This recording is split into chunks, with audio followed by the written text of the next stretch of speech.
বাংলা টেলিভিশনের পরিচিত মুখ দিব্যানী মণ্ডল। বর্তমানে তাকে দেখা যাচ্ছে ফুলকি সিরিয়ালে।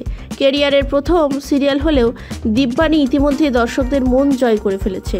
পর্দার দিব্যানী ও অভিষেক বসুর রসায়ন ইতিমধ্যে দারুণভাবে হিট। তবে অভিনয়ের বাইরেও দিব্যানীর রয়েছে এক অন্য ধরনের জগৎ, যেখানে তিনি দিনরাত মগ্ন থাকতে পারেন। আসলে অভিনেত্রী কৃষ্ণ ভক্ত। তার বাড়িতে নিত্য পুজো হয় কৃষ্ণ রাধার, আর শুটিং থেকে সময় পেলেই দিব্যানী চলে যায় কৃষ্ণের মন্দিরে। এবারও তার ব্যতিক্রম হলো না। শুটিং থেকে একটু ছুটি মিলতেই দিব্যানী ছুটে গিয়েছে মায়াপুরের ইস্কন মন্দিরে। সেখানে অভিনেত্রী মাথায় তিলক ও গায়ের নাম বলি জড়িয়ে ঘুরে বেড়াচ্ছে।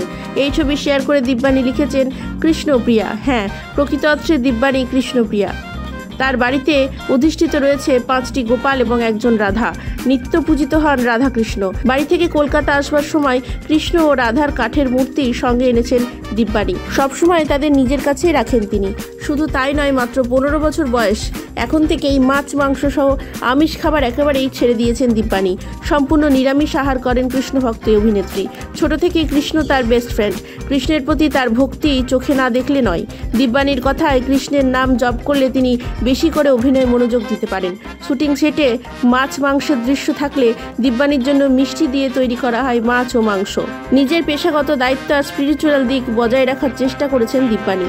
দাদাগিরির মঞ্চে দিব্যানীকে বলতে শোনা গিয়েছে, স্কুল ও কলেজ জীবনে স্পোর্টস নিয়ে ব্যস্ত থাকায় খুব বেশি বন্ধু হয়নি তার।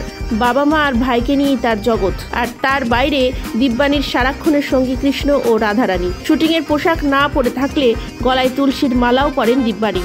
ধর্মপথে লিপ্ত থেকেছেন ছোট থেকেই। কৃষ্ণ ভক্ত বলেই তিনি কেরিয়ারকে এত সুন্দরভাবে এগিয়ে নিয়ে যেতে পারছেন বলেই তিনি জানান।